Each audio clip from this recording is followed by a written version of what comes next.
Welcome everyone to today's professional development session on text structure to main idea. My name is Danielle Prysick and I will be hosting this session for you today. This session is 45 minutes in total and is structured around 3 instructional components: a get it, do it, and prove it model. Additional time within this session is allotted for individual planning related to this professional development. Here's our roadmap for today.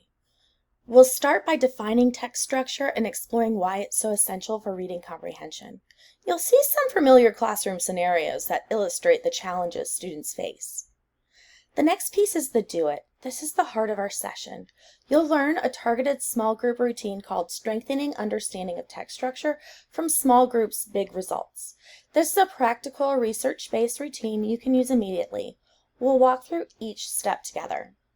Finally, in Prove It, we'll discuss how to monitor students' progress over time, when to increase rigor, and what indicators tell you students are making gains. Our key outcome is by the end, you'll have a concrete routine you can implement this week in your small groups to help students use text structure to identify main ideas and build coherent mental representations of text. This session today is grounded in the work of Julia B. Lindsay's work from Small Groups Big Results and Nancy Lewis Hennessy's The Reading Comprehension Blueprint. The purpose of today's session is part 2 in a 3-part series of deepening language comprehension with complex informational text. Let's begin with Get It, understanding what text structure is and why it matters so much for our students' comprehension. Let's start with some familiar scenarios. Do any of these sound familiar? You ask the class, "What is this book mostly about?" And you get nothing but blank stares or complete silence. The students clearly read it, but they can't tell you what it's about. Or what about this one? Students can beautifully summarize narrative text. They tell you the beginning, the middle, and the end of a story, but when it comes to informational text, they struggle. They might just restate the title or tell you something from the last paragraph read. How about scenario 3? Students can identify main ideas in sequence text, but fall apart when the structure is comparison, cause and effect, or problem solution. They don't have strategies for different organizational patterns. Here's what's really happening. These students may struggle because they don't know how to follow the organization of ideas. When you don't understand how a text is structured, it's very difficult to navigate the content. Difficulties with text structure get in the way of reaching deep comprehension. This problem is especially common with expository or informational texts, which tend to be more complex than narrative texts. They contain unfamiliar content, specialized vocabulary, and less explicit organization. That's why explicit instruction in text structure is so important. So, what exactly is text structure? Text structure is the way authors organize information to achieve a purpose. Think of it as a blueprint or the mental map that readers need to navigate content effectively. Authors don't just randomly arrange information. They make deliberate choices about how to organize their ideas based on what they're trying to communicate. Understanding these organizational patterns helps readers anticipate what's coming up, locate key information, and make connections. There are 5 main informational text structures that students encounter regularly. The first one, compare and contrast. This is where the author examines similarities and differences between 2 or more things. Signal words include however, unlike, similar to, and compared to. The second text structure is problem and solution. The author presents a problem or an issue and then describes one or more solutions. Signal words include problem, solution, difficulty, and response. Thirdly, we have cause and effect. The author explains relationships between events, what happened and why. Signal words include because, as a result of, led to, and caused. Then we have sequence, where the author presents information in a chronological or step-by-step order. Signal words include first, then, next, before, and after. And finally, we have description, where the author provides details, characteristics, or examples about a topic. Signal words include, for example, such as, looks like, and in particular. Understanding these structures gives students a framework for comprehending complex text across all content areas. So, why does text structure matter so much for reading comprehension? Here's what research tells us. This quote from Williams really captures it.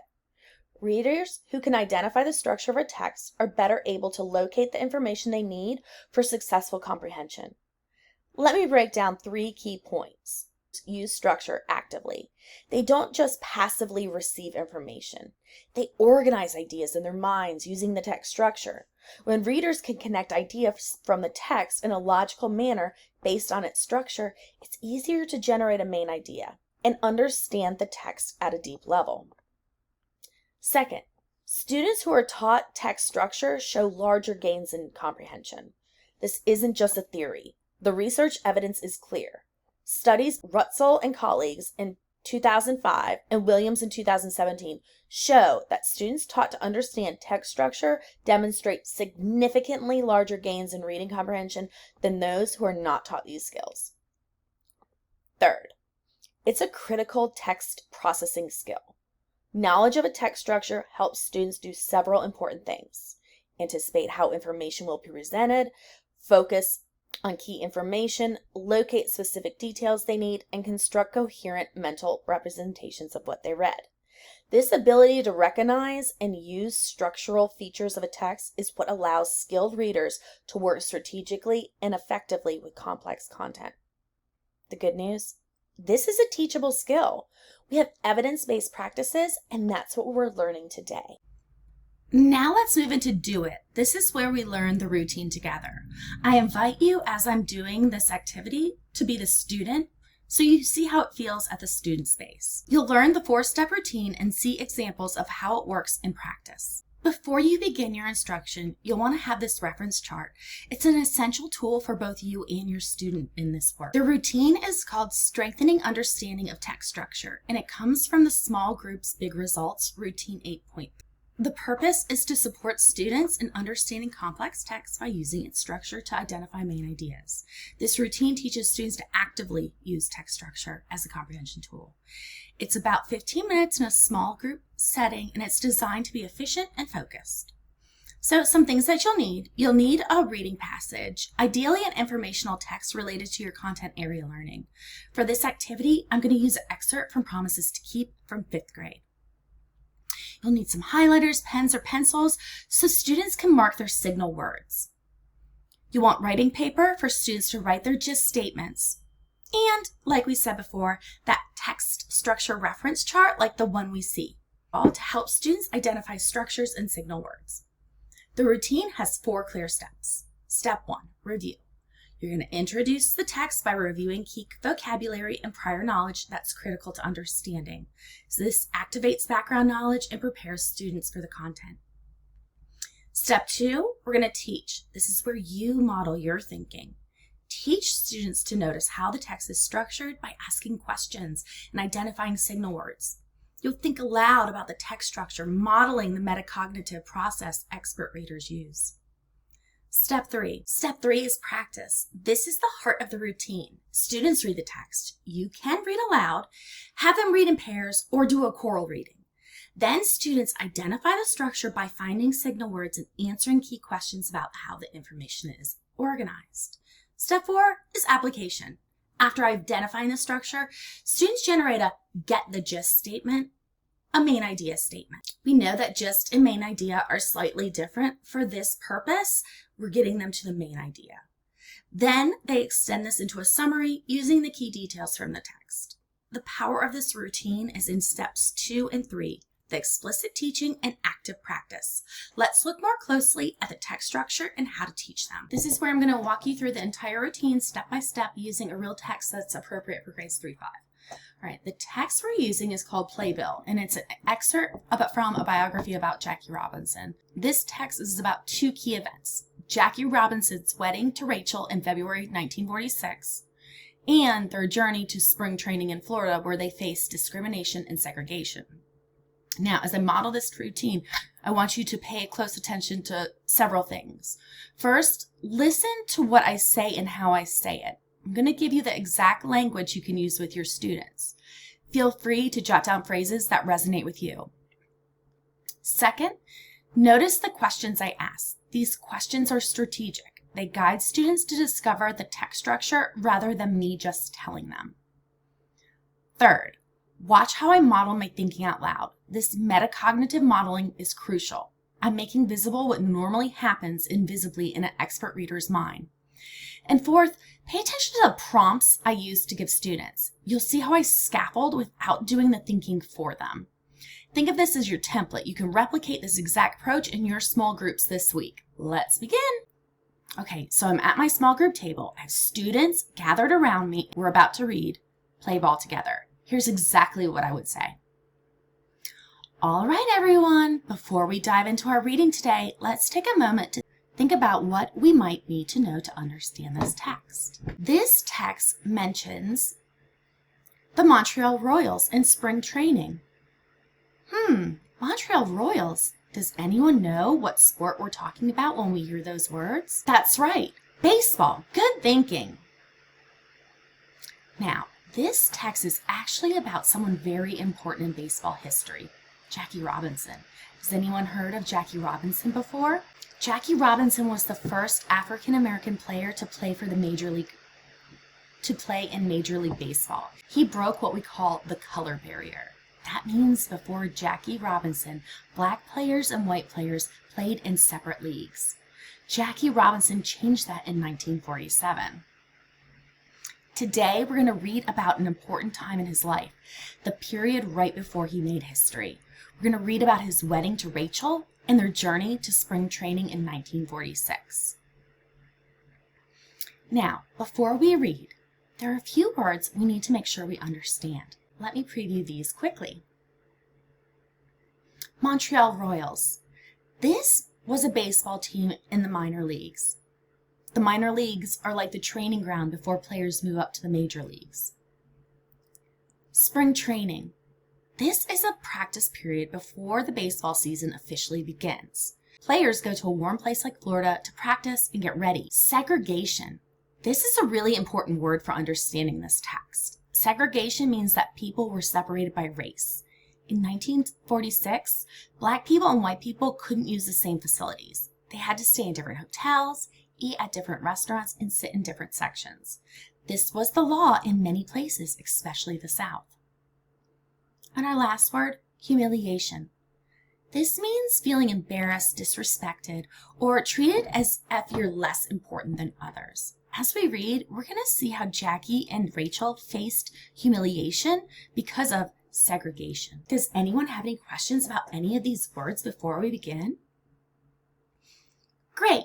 So keep these ideas in mind as we read. We're reading about Jackie Robinson's wedding and his journey to spring training. This is happening in 1946, and segregation is still the law in many places. Let's see what happens.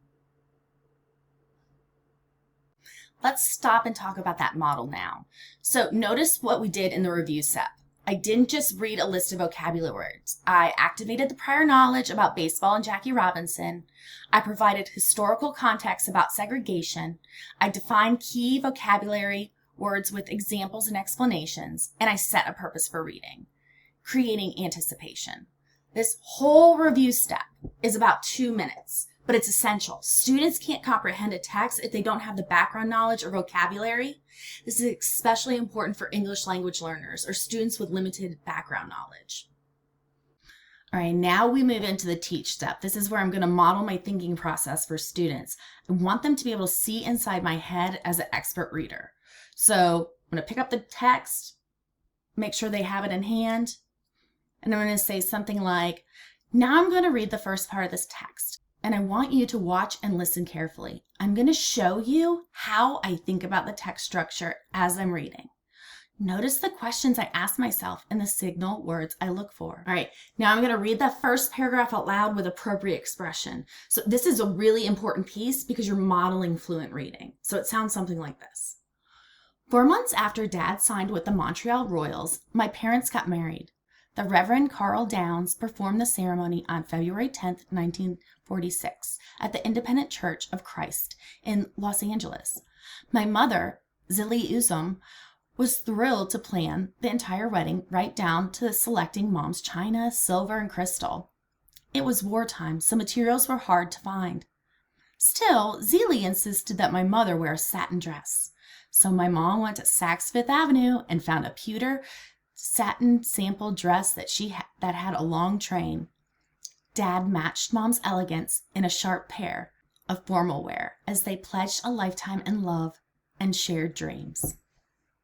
All right, now I'm going to put the text down and I'm going to do a think aloud. Something like, okay, so let me think about what I just read. I noticed that the author is telling me about events, and these events are happening in a specific order.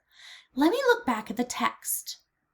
Right here, at the very beginning, I see the phrase 4 months after Dad signed with the Montreal Royals. That's a time marker. It's telling me when something happened, 4 months after something else. And then, right here, I see a specific date. February 10th, 1946. That's another time marker. These are clues about how this text might be organized. Let me ask myself this question. This is the same question you should ask yourself when you're reading. I'm asking myself, does this text tell us information in order? Do I see words like first, then, next, before, and after? Well, let me check. I see 4 months after, that's showing time order. And I see a specific date, so yes, I'm starting to think this might be a sequence text, a text that puts information in chronological order. But I want to read more to confirm my thinking. Good readers don't just make a guess and stop, they read on and look for more evidence. Let me keep reading and see if I find more signal words that confirms this is a sequence structure. All right, I'm going to stop modeling here, and I want you to notice. Did you notice there what I did? I read fluently with expression. I paused to think aloud. I pointed to specific words in the text, and I asked myself a question, that metacognitive strategy. I made sure I went back and looked for evidence, and I didn't rush a conclusion. I said I wanted to read more to confirm. This is the modeling that students desperately need. Many struggling readers don't know that proficient readers are constantly asking themselves questions while reading. By making this visible, we're teaching them the internal process. The next step is to go ahead and pick that text back up and say something like, okay, let me read the next paragraph and see if I can confirm my thinking about the text structure. And then you'll read the next section aloud with expression. I'm not going to read it aloud for you this time, but I am going to continue to model the think aloud. So after you read it aloud with expression, you put the text down and pause, and you might make an excited face or something, and you might say something like, oh, look at this, and pick that text back up and point enthusiastically to specific phrases like, the very first words of this paragraph are 18 days later. There's another signal time. The author is continuing to tell me when things happen. And look right here. Then they were bumped. There's the word then. That's one of those sequence signals from our reference chart. And continue to point to more phrases. And here, 12 hours later, another timing marker telling me how much time passed. Down here at the end, after practice, the word after is showing me the order of events. So you might then look up at your students and be confident. Okay, now I'm very confident about what I'm seeing. All of these signal words are telling me when things happen in order. One event happened, and then another event, and then another. This is definitely a sequence structure. The author is organizing the information chronically. That means in time order, telling us what happened in the order it happened. I'm going to go ahead and pick up my reference chart and say, let me double check by looking at my reference chart to make sure I'm right.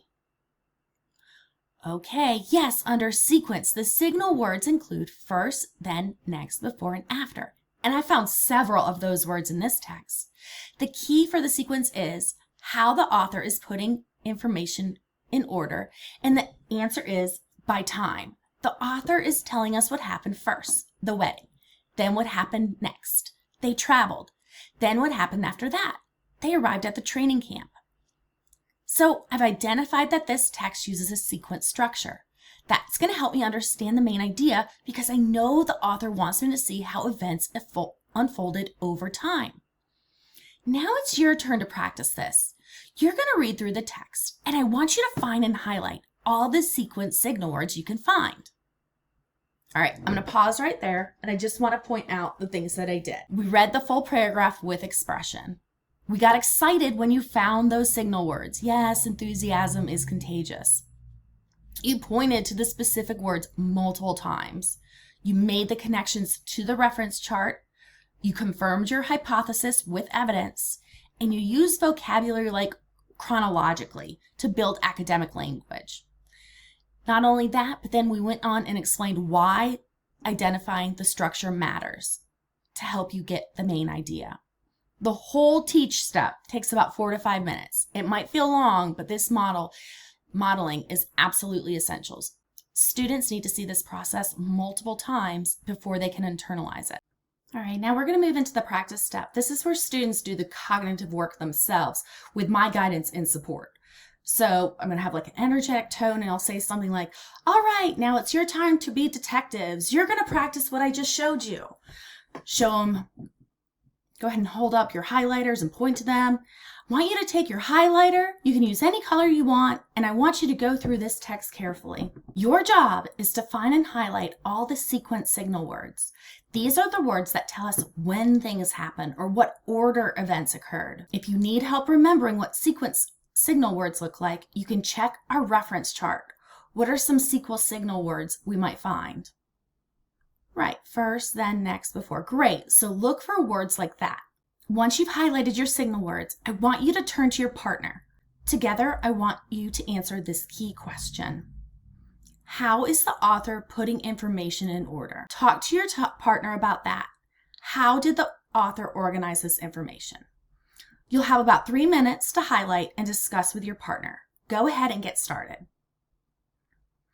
All right, so while students are working, here's what I'm going to be doing. I'm going to be circulating around the table, and I'm observing carefully.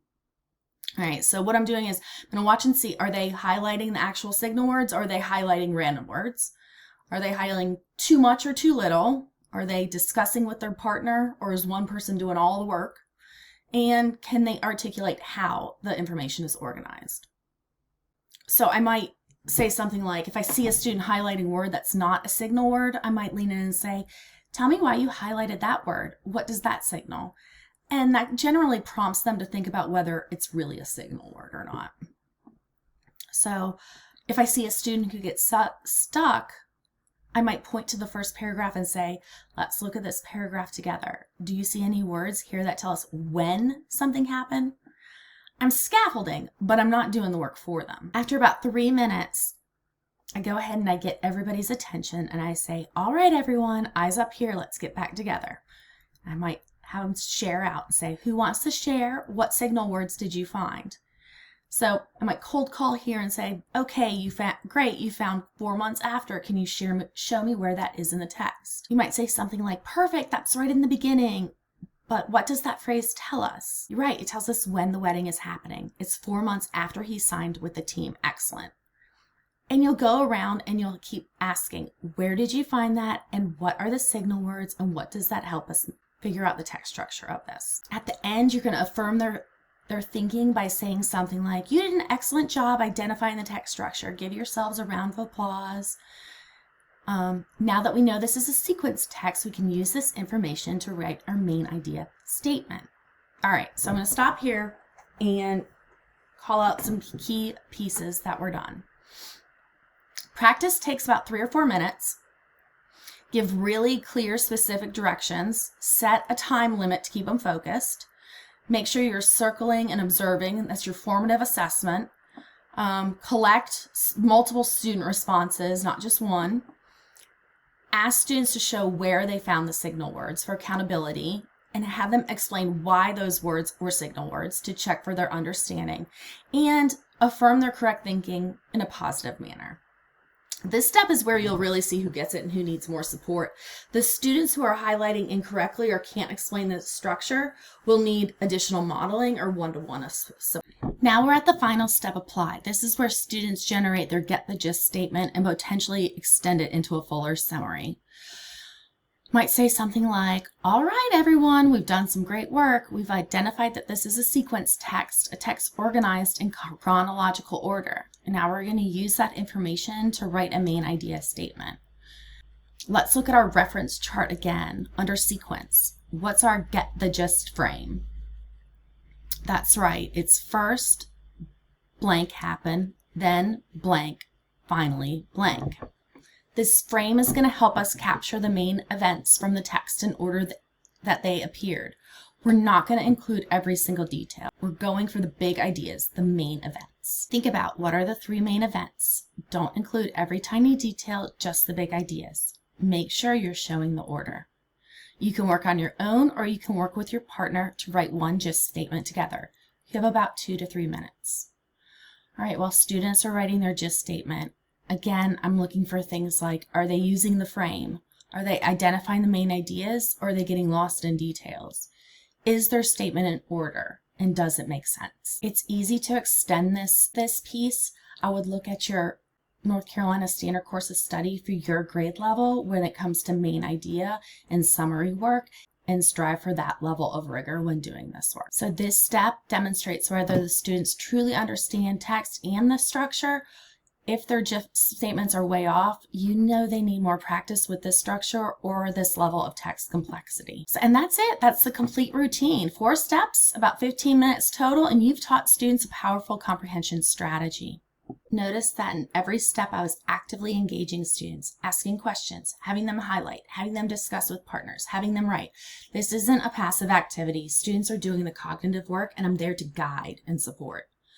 The beauty of this routine is that it's replicable. Once you've taught it a few times, students will know the flow. Review vocabulary, watch you model, practice finding signal words, write the gist. The structure becomes predictable, which frees up the cognitive resources for the actual content. Expect to teach at least 2 lessons a week over 4 weeks before seeing results. Also, encourage students to continue using this strategy for retelling text in situations beyond the small group. Now let's talk about how you progress monitor over time and when to adjust the level of support. Where to start? Begin with passages with one clear, obvious structure. For example, simple sequence text where events are clearly ordered with signal words throughout. Or a straightforward description where the organization is very apparent. These texts make it easier for students to identify the structure and practice the routine successfully. Then go ahead and increase that rigor. Once they're successful with single structure text, move to passages with multiple structures or less obvious organization. For example, a text that uses both problem solution and cause and effect, or a text where the structure is implied rather than explicitly aligned. These texts require more sophisticated thinking and closer attention to how ideas are organized. All right, so let's go ahead and wrap up our concrete action steps for this week. I want you to walk out of here ready to implement this routine. So, step 1, select 2 to 3 informational texts that your students will read from this week from your content areas. Step 2, identify this text structure and signal words. Step 3, plan 1 15-minute small group lesson using this routine. And step 4, try it and reflect. After you teach the lesson, take a few minutes and reflect. What worked well? What was challenging for students? What will you adjust next time? Here's our key takeaway. And this is worth remembering. Understanding text structure is a critical text processing skill that allows students to anticipate how information will be presented, locate key information, and construct coherent mental representations of text. It isn't just about finding signal words. It's about giving students a powerful tool to make sense of complex informational text. When students use text structure strategically, their comprehension improves across all content areas. They become more confident, more independent readers. Thank you for your time today. Please complete the session feedback Google form linked on the screen. You will complete the same feedback form each time you finish a session. At the end of the day, you will complete a separate district attendance form.